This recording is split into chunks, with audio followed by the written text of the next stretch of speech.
I'm Maya. I run a business my family never took seriously. Every Christmas, they laughed behind their bourbon glasses until the CEO of the company they worshipped walked in, shook my hand, and called me, ma'am. The room went silent. Ever been underestimated by your own family? Tell me, what would you have said at that moment? Every Ellis family Christmas gala came with an unspoken dress code, confidence disguised as cashmere, smiles polished to match the silverware, and a sense of hierarchy layered in designer cologne.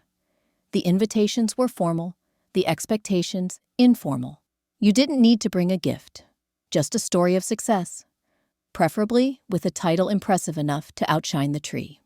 I pulled into the driveway of the Ellis estate 20 minutes past 7, timing my arrival perfectly to avoid the awkward early chatter, but still early enough not to appear rude. The house stood like a southern promise. Brick colonial, with perfectly trimmed hedges and windows glowing amber. Inside, laughter already hummed through the walls, smooth as the jazz floating from the baby grand in the parlor. The air hit me as soon as I stepped in. Roast turkey, cinnamon, aged bourbon, and pine, polished to perfection.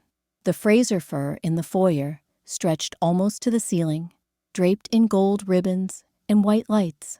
Family portraits from 3 decades watched from the staircase wall as I shrugged off my coat and nodded to the usher, who didn't recognize me. That was fine. I wasn't the Ellis people came to see. Derek's voice reached me before I saw him. Of course it did. I told the VP, give me the Southeast and I'll double revenue in 12 months. We're talking streamlined teams, AI-enhanced data. Total transformation, he declared. Glass in hand, chin lifted. He stood near the fireplace. Ralph Lauren fitted to his shoulders, like the suit was grown on him. Cousins circled him like planets around the Ellis sun. Aunt Maggie laughed too loudly at something he said, then grabbed his arm like she still couldn't believe her nephew had become a star. I slipped toward the dessert table, reaching for a sliver of pecan pie I didn't intend to eat. My slate gray wool dress was understated, my heels low enough not to click. It was the kind of outfit that said, professional, without screaming, look at me, which was fortunate. No one really did. Uncle Matt found me near the punch bowl, balancing a bourbon and a miniature turkey sandwich. Maya, he said, surprised, but not unkind. Still doing that online thing? I gave a small nod. Still running my firm. He raised his eyebrows, but didn't ask more.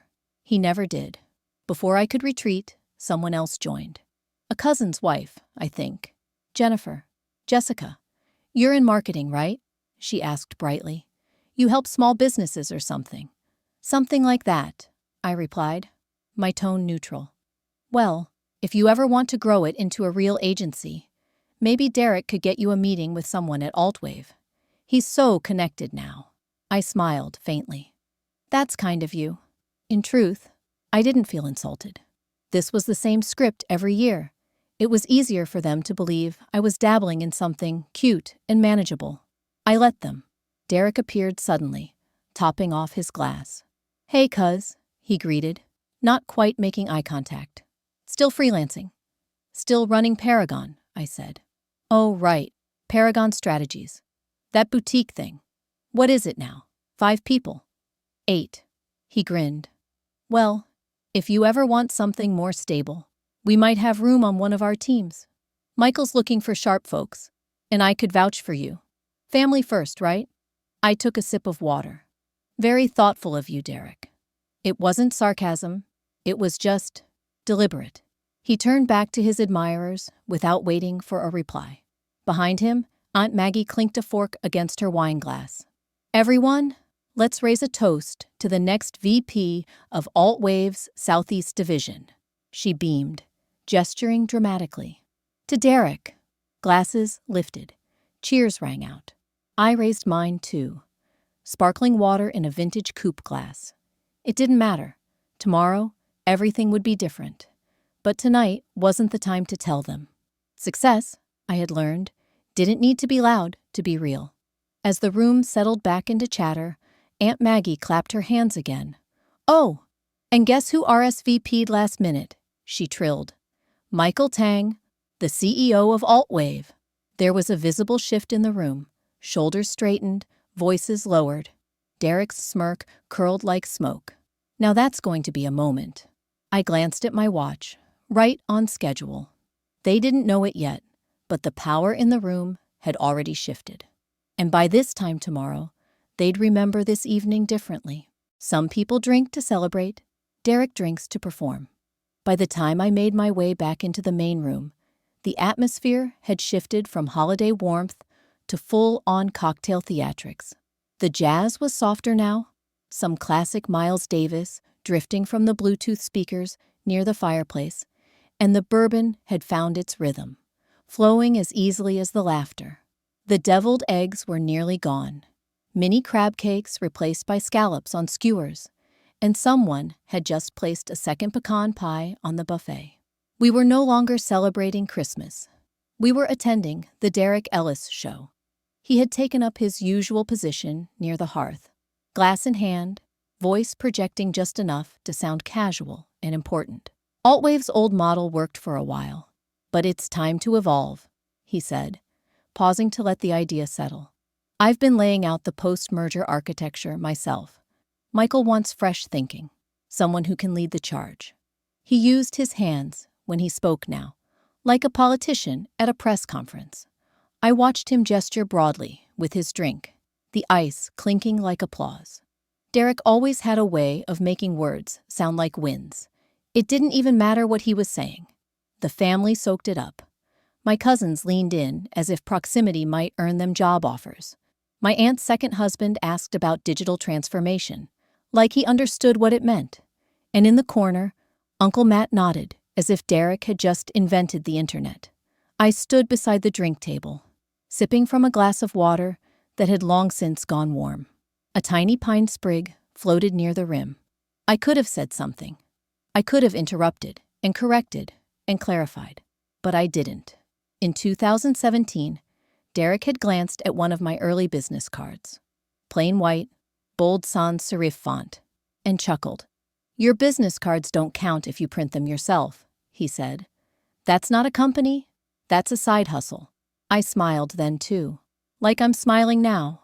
My cousin Julia approached, hair curled just so, dress glittering under the chandelier light. "Maya, we haven't caught up in forever. What's new with your little agency?" I lifted my eyebrows, still running my firm.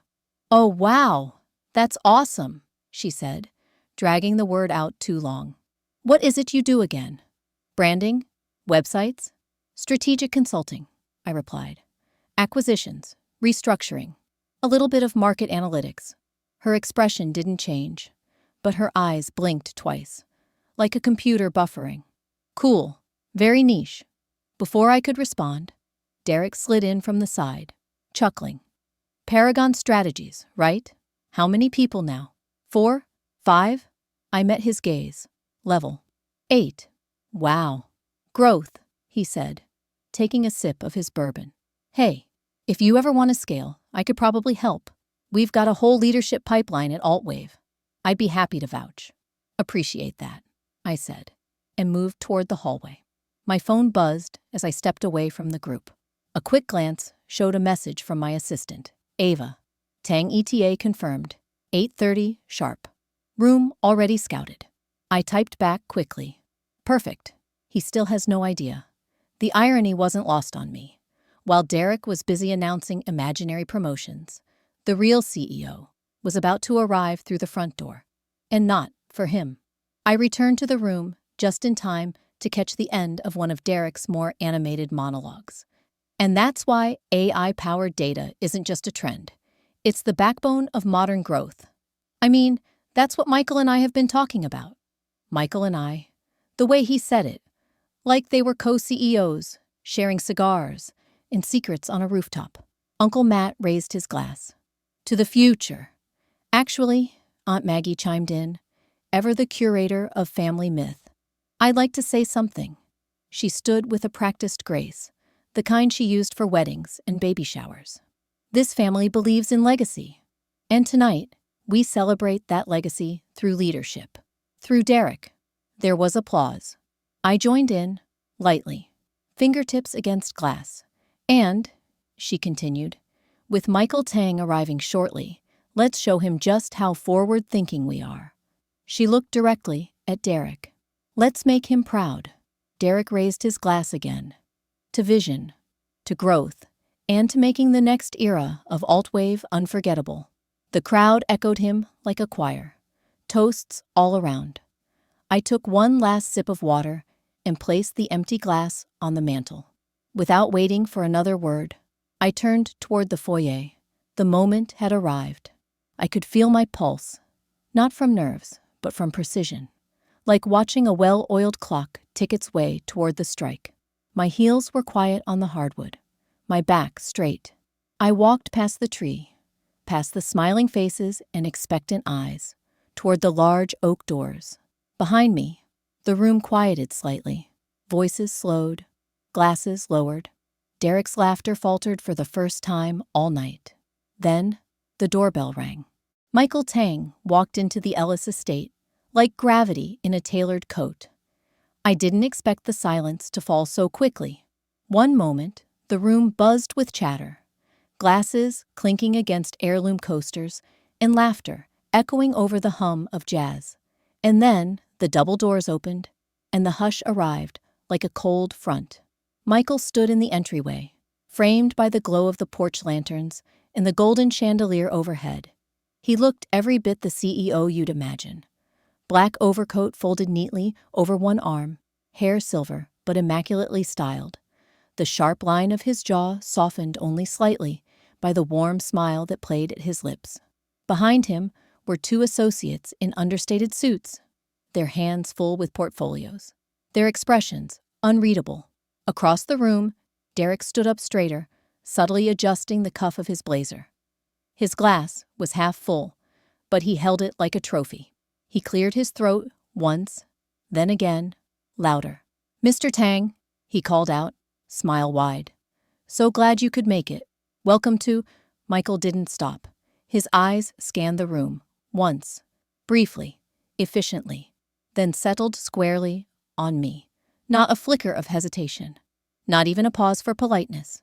He walked past Derek without so much as a nod. "Miss Ellis," he said, offering his hand. "It's good to see you again. Are we still on for tomorrow morning?" For a moment, the house seemed to hold its breath. "Yes," I said, taking his hand without rushing. "My team will have the final brief prepped by 7:30. We can walk through the full integration timeline before the board call." A fork clattered onto a plate somewhere to my right. No one moved. Aunt Maggie's mouth was open, frozen mid-reception. Uncle Matt's bourbon hung in midair, like a forgotten toast. I didn't turn to check, but I could feel my father's gaze burning across the room, confused and cautious. Derek blinked. "Wait," he said, letting out a breathy laugh that sounded more like a hiccup. "Sorry, did you say team?" Michael turned slowly toward him. "Of course. Maya's the reason I'm here tonight. Paragon's acquisition of Altwave officially closes this quarter. I thought it was only right I thank her personally." The words landed like snow on dry leaves, quiet, soft, and absolutely devastating. "I'm sorry," Derek said, voice pitching upward. "Her firm, Maya's firm, bought Altwave?" Michael nodded, looking vaguely puzzled. "You didn't know? She runs some kind of marketing shop," Derek said, turning toward the family for confirmation. "Right? What is it? Small business consulting?" "Paragon Strategies is a global restructuring and M&A firm," I said, my voice steady. "We manage acquisitions in 4 continents. As of last Friday, we finalized controlling interest in Altwave's board." From the corner of the room, I heard someone whisper, "She owns his company." Another cousin dropped a cocktail napkin. The pianist, hired just for the evening, kept playing, though his fingers hesitated mid-phrase. "Wow," said Jennifer. Maybe Jessica, the cousin's wife who earlier asked about my branding projects. Her wine glass was suddenly very empty. Derek opened his mouth, then closed it. His face had gone several shades lighter. That's not possible, he said finally. You work out of a co-working space. You do slideshows and… I did, I interrupted. Years ago. There was no anger in my voice. No smugness either. Just fact. I don't understand, Derek said, quieter now. This doesn't make any sense. To you, I replied, but I've stopped building things for your understanding. Michael cleared his throat lightly, a subtle cue. I'll let you two talk, he said, glancing between us. Miss Ellis, again, thank you for making this transition seamless. I look forward to the handoff tomorrow. He gave me a small, respectful nod, then turned to my parents. Beautiful home, he said to my mother. You must be proud. She smiled politely, but it didn't reach her eyes. After he and his team disappeared into the next room, invited by no one, but stopped by none. There was a long pause. It stretched and ached. Aunt Maggie looked like she might cry. Uncle Matt set his drink down slowly, unsure of whether to offer a toast or just pretend this never happened. Derek, for once, said nothing. I stepped forward, my heels clicking softly on the hardwood. Funny, I said. I thought small businesses couldn't buy billion-dollar firms. Derek's expression cracked, just slightly. A flicker of something behind his eyes. Shame? Rage? Fear? I didn't wait to find out. We should talk privately, I said. He looked at me like I had slapped him. Right now? I nodded toward the hallway behind the grand staircase. Yes, now. Aunt Maggie gasped softly, then caught herself. The cousins parted as I stepped past them. The same people who used to call me the quiet one, who'd suggested I consider a temp job when I moved out of state. I didn't gloat. I didn't strut. I simply walked. Derek followed a moment later, slow and stunned, like a man heading toward a verdict. The chandelier shimmered above us, refracting light across the room, scattering reflections on the wood floor. It reminded me of the ceiling in my firm's conference room back in Boston. Bright, expensive, real, like everything I'd built. And finally, they were starting to see it. His office wasn't even his office anymore, but he didn't know that yet. The study had always been Derek's little kingdom during family gatherings. He liked the way the dark wood panels reflected lamplight, how the leather chairs creaked when someone leaned too far back. It gave him a sense of command, even if the desk belonged to my uncle, and the walls were lined with outdated degrees and dusty hardcover business books. Tonight, it felt even more temporary, like a rented stage for a play he wasn't cast in anymore. Derek slammed the door behind us harder than necessary. It echoed through the room, making the lamp on the credenza flicker. He walked in tight circles at first, his steps sharp, hands twitching with aimless energy.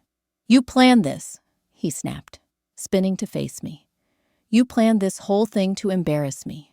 You knew exactly how this would look. I knew exactly what would happen, I replied, placing my tote bag gently on the desk. But that's not the same as planning it for you. He scoffed. Come on, you showed up late. You waited for the CEO to arrive, like it was some kind of movie reveal. Don't insult me by pretending this was just business. I didn't answer right away. Instead, I unzipped the tote and pulled out a slim navy folder. I laid it on the desk, carefully nudging aside a family photo.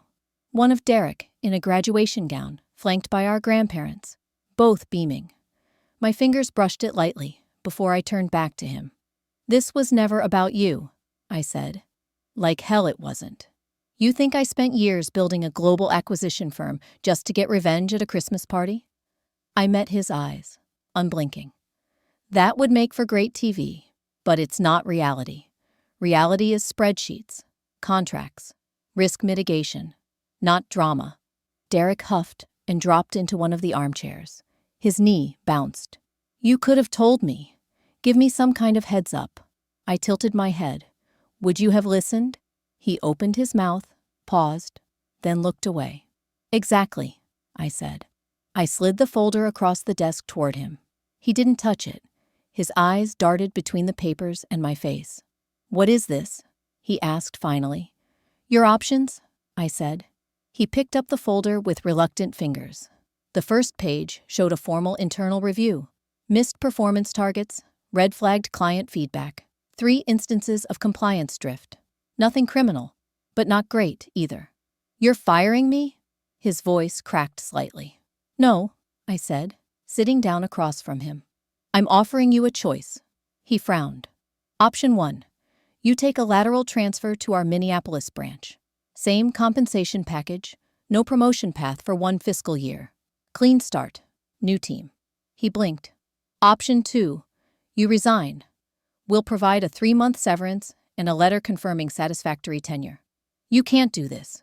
"I already have." He stood abruptly, pacing again. "This is insane. This is personal. HR's going to have a field day with this." "Our legal team vetted everything 2 weeks ago," I said. "This has nothing to do with family. It has everything to do with leadership integrity." His hands clenched and unclenched. "You're using power to punish me." "No," I replied calmly. "I'm using power to correct a structure that doesn't work. There's a difference." He laughed bitterly. "God, you always had that tone, like you were smarter than everyone else. But you were never the one people believed in." "And yet," I said, reaching into my tote, "here we are." I tapped my phone awake and turned the screen toward him. His eyes flicked down, then widened. My banking app displayed my personal liquid assets. 7 figures, neatly formatted. "That's just the accessible portion," I added. "Paragon itself is worth significantly more." Derek sank back into the chair, the fight draining from his posture. His eyes drifted to the family photo I'd moved. He didn't reach for it. "I built an empire you mocked," I said, voice quiet now. "And now it includes you." For a long moment, neither of us spoke. The clock on the wall ticked too loud. Somewhere in the house, a champagne cork popped and someone laughed. Thin, nervous, probably trying to salvage the mood outside. Derek's fingers curled around the edge of the folder again. "So that's it?" he asked, barely audible. "All these years, and I'm just expendable." "No," I said, standing. "You're not expendable. You're just not untouchable." He stared at the carpet. "You could have just talked to me." "You never asked." He didn't argue. He just looked tired. "I knew exactly what would happen," I replied, placing my tote bag gently on the desk. "But that's not the same as planning it for you." He scoffed. "Come on, you showed up late. You waited for the CEO to arrive, like it was some kind of movie reveal. Don't insult me by pretending this was just business." I didn't answer right away. Instead, I unzipped the tote and pulled out a slim navy folder. I laid it on the desk, carefully nudging aside a family photo. One of Derek in a graduation gown, flanked by our grandparents, both beaming. My fingers brushed it lightly before I turned back to him. "This was never about you," I said. "Like hell it wasn't. You think I spent years building a global acquisition firm just to get revenge at a Christmas party?" I met his eyes, unblinking. "That would make for great TV, but it's not reality. Reality is spreadsheets, contracts, risk mitigation, not drama." Derek huffed and dropped into one of the armchairs. His knee bounced. "You could have told me. Give me some kind of heads up." I tilted my head. "Would you have listened?" He opened his mouth, paused, then looked away. "Exactly," I said. I slid the folder across the desk toward him. He didn't touch it. His eyes darted between the papers and my face. "What is this?" he asked finally. "Your options," I said. He picked up the folder with reluctant fingers. The first page showed a formal internal review, missed performance targets, red-flagged client feedback, 3 instances of compliance drift. Nothing criminal, but not great either. "You're firing me?" His voice cracked slightly. "No," I said, sitting down across from him. "I'm offering you a choice." He frowned. "Option 1. You take a lateral transfer to our Minneapolis branch. Same compensation package. No promotion path for 1 fiscal year. Clean start, new team." He blinked. "Option 2. You resign. We'll provide a 3-month severance and a letter confirming satisfactory tenure." You can't do this. I already have. He stood abruptly, pacing again. This is insane. This is personal. HR's going to have a field day with this. Our legal team vetted everything 2 weeks ago, I said. This has nothing to do with family. It has everything to do with leadership integrity. His hands clenched and unclenched. You're using power to punish me. No, I replied calmly. I'm using power to correct a structure that doesn't work. There's a difference. He laughed bitterly. God, you always had that tone, like you were smarter than everyone else. But you were never the one people believed in. And yet, I said, reaching into my tote, here we are. I tapped my phone awake and turned the screen toward him. His eyes flicked down, then widened. My banking app displayed my personal liquid assets, 7 figures, neatly formatted. That's just the accessible portion, I added. Paragon itself is worth significantly more. Derek sank back into the chair, the fight draining from his posture. His eyes drifted to the family photo I'd moved. He didn't reach for it. I built an empire you mocked, I said, voice quiet now. And now it includes you. For a long moment, neither of us spoke. The clock on the wall ticked too loud. Somewhere in the house, a champagne cork popped and someone laughed.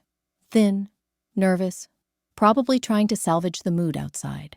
Derek's fingers curled around the edge of the folder again. So that's it? He asked, barely audible. All these years, and I'm just expendable.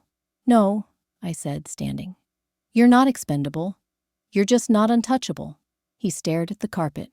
You could have just talked to me. You never asked. He didn't argue. He just looked tired. The air in the living room felt different, like the silence had grown teeth.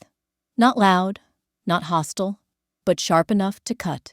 Conversations had restarted, technically, but every word felt laced with restraint, as if people were worried their voices might shatter something invisible in the air. I stood near the fireplace, not quite in the center of anything, but now the quiet core of it all. The lights on the 12-foot Fraser fir blinked in a slow, measured rhythm. My coat was draped neatly over the chair nearest the hallway, folded like a silent signal. I was still here, but only just. My mother approached first, arms out, eyes glistening. Maya, sweetheart, she breathed, pulling me into a hug that felt both urgent and fragile. Why didn't you tell us sooner? We had no idea. I let the hug land, arms lightly around her, but I didn't close the loop. Would it have made a difference? I asked. She pulled back slightly. Of course it would have. Would it? I said again, more gently this time. Behind her, my father, Raymond, stood with his hands in his pockets, his expression locked in something like thoughtfulness. His jaw worked once like he meant to speak, but nothing came out. Around the room, the furniture seemed rearranged, not by hands, but by weight, the weight of realization. Aunt Maggie glided in next, cradling a fresh glass of eggnog, her Christmas pin glittering from her red cardigan. You've always been brilliant, she said, smiling a little too wide. Remember that Lego competition when you were 10? We should have known. You never asked what I was building, I replied, calmly. She laughed, too loudly. Oh, well, we just assumed you were freelancing or doing web stuff. You believed in the version of me that failed quietly. That made her blink.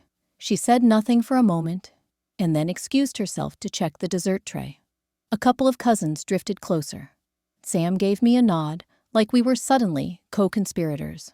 So, you're what? CEO? Investor? Managing partner, I said. Paragon has a distributed leadership model. He whistled. Damn! And here I was thinking you just worked remotely. I do, I replied. From wherever the deal is. There was a beat of silence before another cousin chimed in. 17 companies, right? That's what I heard. We manage $12 billion in assets, I said. We've acquired 17 companies in the last 3 years. We operate across 4 continents. The silence deepened. Not hostile. More reverent now, or confused. Uncle Matt, from the recliner near the window, raised his glass. Well, We're proud of you, kiddo. Really. For what? I asked, letting the question sit. Because it's impressive now, or because someone else finally noticed? He faltered. Because it's real, he mumbled, turning back toward the bar cart. Across the room, Derek stood alone. His glass was full again, the bottle beside him sweating onto the granite. He didn't speak. He didn't meet my eyes. Mom moved closer again. All these years, and you've done all this. Why didn't you come to us? For support, for help. You thought I needed help when I left my job, I said. When I stopped attending birthday dinners. You assumed I was ashamed. Wounded silence stretched between us. You never asked, I continued. Not once. Raymond stepped in, finally. We didn't know what to ask. You didn't try. I didn't say it cruelly. It was just the truth, plain and placed carefully, between us, like the china on the mantel, elegant and slightly cracked. There was a long pause. The music had shifted to something instrumental, soft piano with sleigh bells fading behind it. The ice in Derek's glass clinked softly. In another room, someone laughed too loudly and just as quickly stopped. So, Raymond asked, clearing his throat, what's next for you? I smiled faintly. Board meeting in London. I've got a 6 a.m. flight. My mother looked startled. Tonight. Technically morning, I replied, glancing at the time on my phone. Driver's coming at 4:15. There was another pause. A cousin whispered, London? Like it was a magic word. You'll be back in time for brunch, though, right? Mom asked, hopeful. I won't be here for brunch, I said. Or the family photo. Or the leftover ham. A beat passed. The tree lights blinked again. But that's tradition, she said, almost pleading. And so was ignoring me, I said, with a soft smile. She looked down.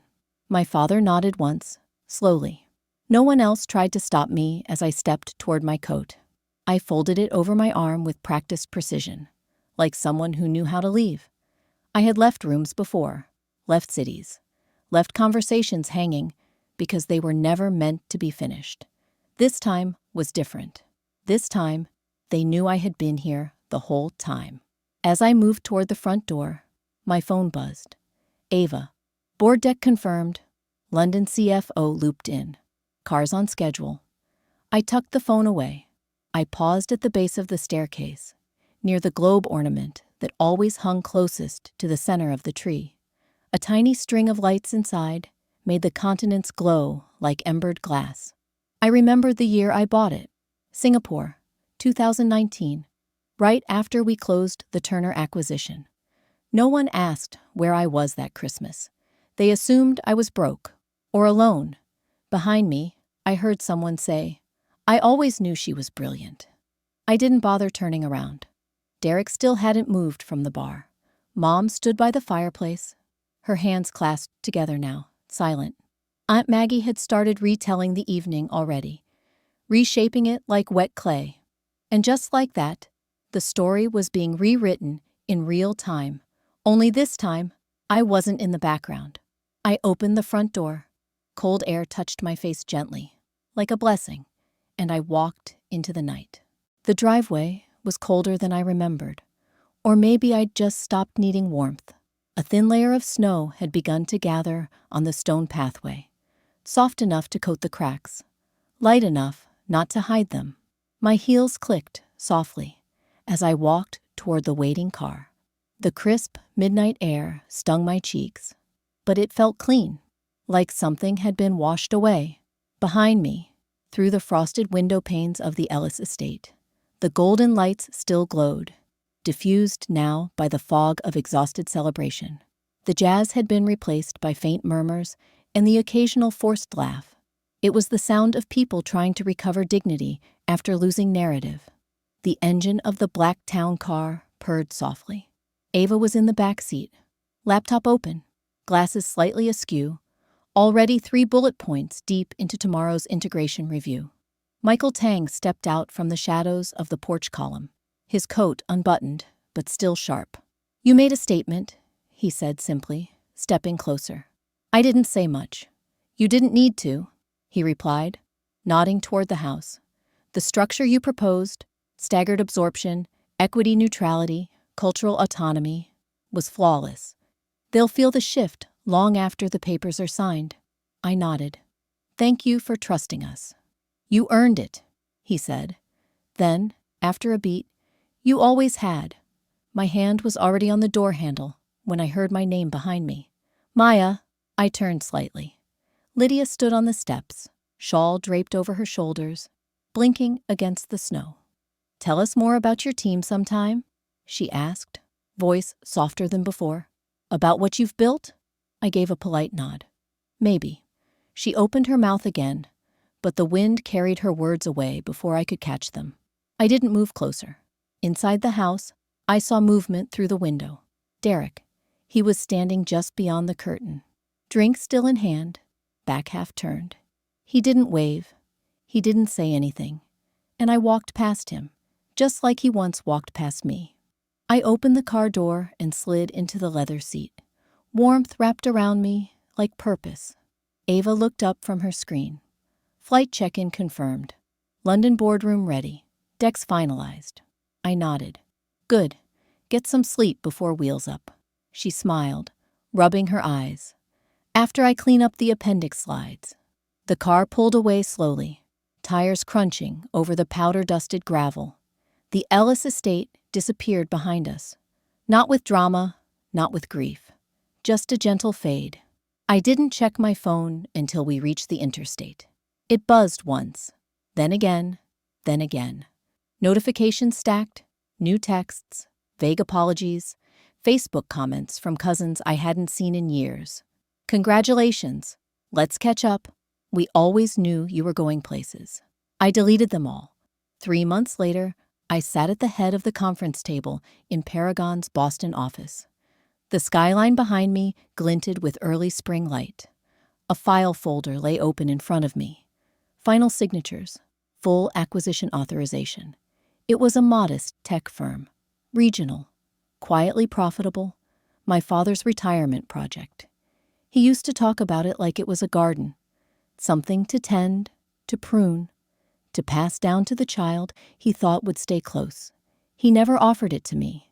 I never asked. But here we were. The letterhead read, from the desk of Maya Ellis, founder and CEO, subject ownership transfer, Preston Dynamics. A knock on the glass door interrupted my thoughts. Ava leaned in. Your next is in 15 minutes. Thank you, I said, closing the folder. As she left, my phone buzzed once more. Another string of texts. Family group chat lighting up over Easter brunch plans. I didn't bother to open them. They used to laugh when I called it a firm. Now, it owns theirs, and I didn't even raise my voice. Sometimes, the quietest exits say the most. As the snow fell and my car pulled away, I realized I wasn't leaving behind my family. I was leaving behind the need for their applause. In life, not everyone will ask what you're building, and not everyone needs to understand your silence. But when love is real, it listens. And when worth is true, it speaks softly, yet clearly. If this story reminded you of your own quiet journey, or someone you've underestimated along the way, I'd love to hear your thoughts. Feel free to share a memory, a lesson, or just what part stayed with you.